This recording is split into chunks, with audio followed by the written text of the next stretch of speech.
Thank you for the visit. SciQ is science made simple for the rest of us. Enjoy. When it comes to grid storage, our batteries are terrible. A grid powered entirely from solar and wind wouldn't work with the current state of energy storage, as solar and wind don't produce consistently and they can't be tweaked to meet demand.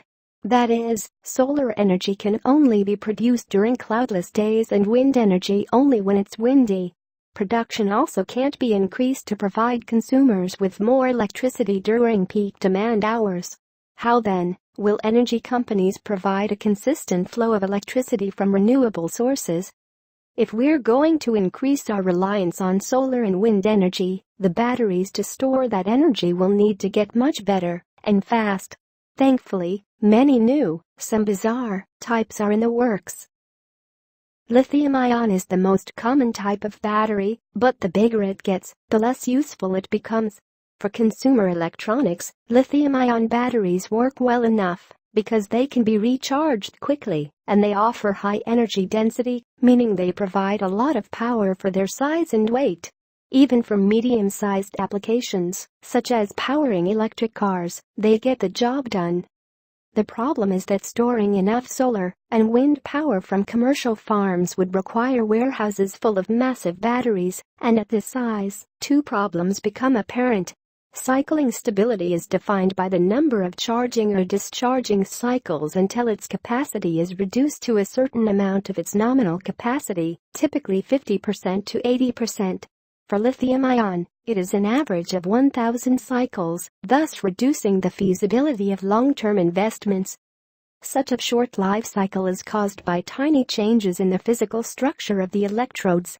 As the lithium ions are transferred from the anode to the cathode during discharge, the nickel oxide anode is eroded non-uniformly, and during recharge, the lithium ions crystallize around the cathode. Over time, these processes drastically reduce the performance of the battery, especially at high voltages.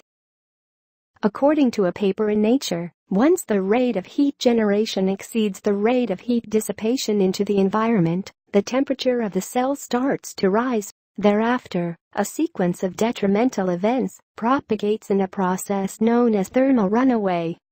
In lithium-ion batteries, the authors claim, the process can begin between 90 and 120 degrees Celsius, leading to a positive feedback loop of exothermic reactions. The batteries used in small consumer electronics have a number of safety features to prevent this, even though some incidents still occur. However, the bigger the battery, the higher the temperature, making the likelihood of this happening in large-scale solar and wind energy storage much higher. Despite these problems, lithium-ion batteries are being implemented for large-scale grid storage. The largest system was put online in San Diego in February, providing power to 20,000 people for 4 hours. Tesla's lithium-ion Powerwall is designed to be installed in residential housing, but to charge it requires personal solar panels, something out of reach for the average person. While lithium-ion batteries are improving, we need something even better if we're going to transition to 100% renewables. RFPs offer a much longer charge-discharge cycle than lithium-ion batteries, and they use an incombustible electrolyte, leading many to believe these might be the solution. The U.S. Department of Energy suggests RFPs offer a long cycle life, 5,000 deep cycles, due to excellent electrochemical reversibility, and do not present a fire hazard, and use no highly reactive or toxic substances, minimizing safety and environmental issues. RFPs consist of two separate tanks that hold the charged vanadium atoms, which are used due to their unique ability to exist in more than one state. These are pumped past. The other benefits include room temperature operation, high efficiency, and scalability. The downside is the cost, because vanadium is not easy to obtain in large quantities, and the solutions need special polymers to contain them, although methods are being developed to make these more cost-effective. First isolated in 2004, graphene is only one atom of carbon thick, making it the world's thinnest material. It is also chemically inert, an extremely good conductor, flexible, lightweight, and 200 times stronger than steel. Researchers at the University of Manchester, where graphene was first isolated, think it could make batteries light, durable, and suitable for high-capacity energy storage from renewable generation. Some uses already discovered include enhancing the anode in rechargeable batteries to improve conductivity, and using a hybrid of vanadium oxide and graphene to enhance the cathode, which can help charging and discharging speeds and lifespan. However, the most exciting applications are in graphene-enhanced supercapacitors. A supercapacitor is similar to a battery, except it stores energy in an electrical field rather than in a chemical form. This allows the supercapacitors to charge and discharge quickly and have a much longer lifespan, although they cannot store as much as a typical rechargeable battery and need to be much larger to store an equivalent charge. By using graphene to improve supercapacitors, they will be able to increase their storage and decrease their size. Dr. Han Lin, a researcher at the Swinburne Center for Microphotonics, claims, in this process, no ions are being generated or being killed. They are maintained by charge and discharge and are just moved around. GrapheneInfo.com states, graphene improved performance thereby blurs the conventional line of distinction between supercapacitors and batteries.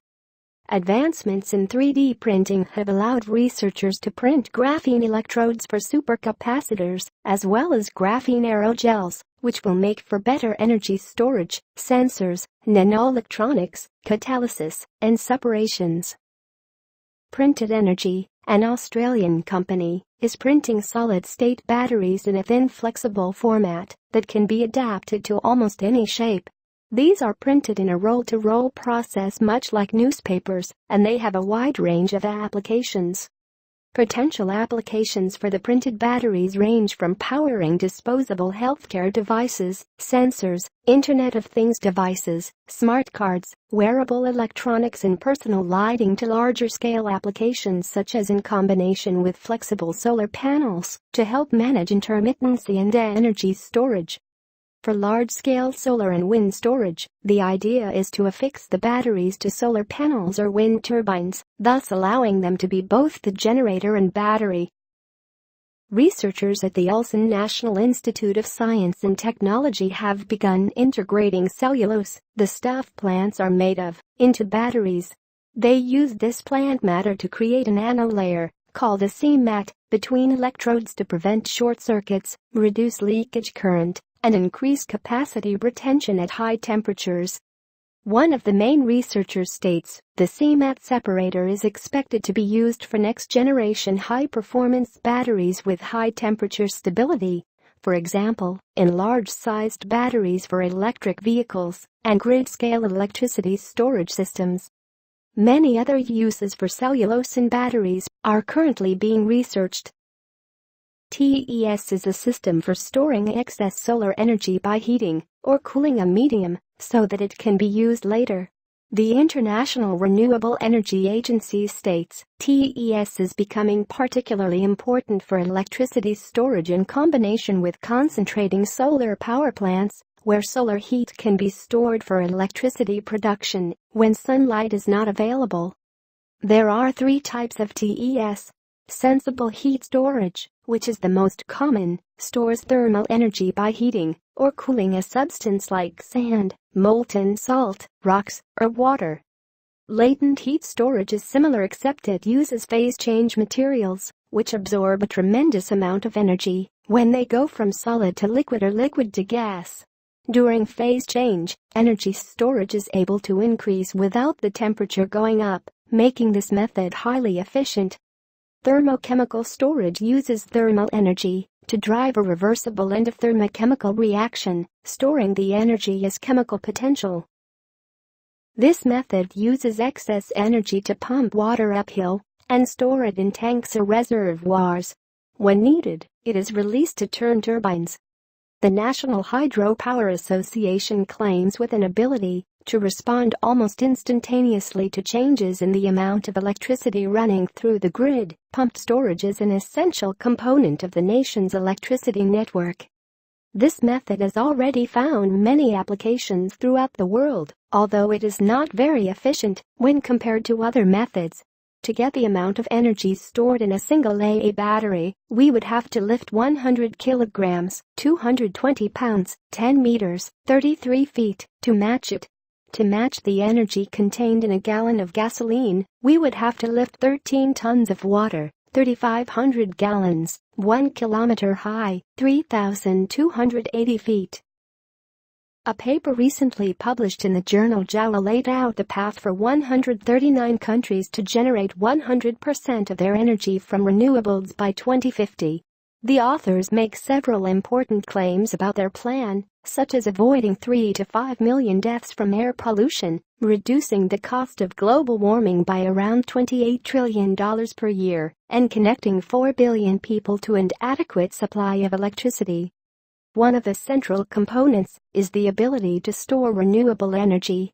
If we are going to transition to 100% renewables, the above examples of game-changing energy storage need to become commercially viable.